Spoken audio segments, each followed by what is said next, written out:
বিকাশপুৰ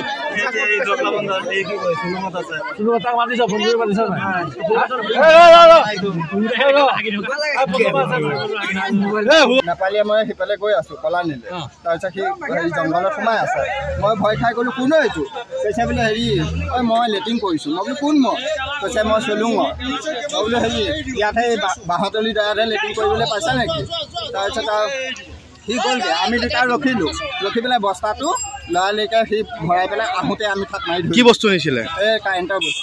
ক'ত আছিলে বস্তুখিনি? মুকুটৰ ঘৰৰ পাছপিনৰ পৰা আনিছে। মানে উলুৱনি চাৰিআলি? উলুৱনি চাৰিআলি। আমাৰ জলসিঞ্চন বিভাগৰ যিটো নলা আছে নলাৰ কাষত থকা বাঁহ গছৰ তলত তেওঁ আহি আত্মগোপন কৰি আছিলে। কোনোবা কোম্পানীৰ বিদ্যুৎ জাতীয় বিদ্যুতৰ লগত সংগতি থকা সামগ্ৰীসমূহ চুৰ কৰি আনি লুকুৱাই থকা অৱস্থাত গাঁৱৰ দুজন যুৱকে প্ৰত্যক্ষ কৰে আৰু তেওঁক কৰায়ত্ব কৰি মানে সুকলমে আৰক্ষীৰ হাতত অৰ্পণ কৰি দিয়ে।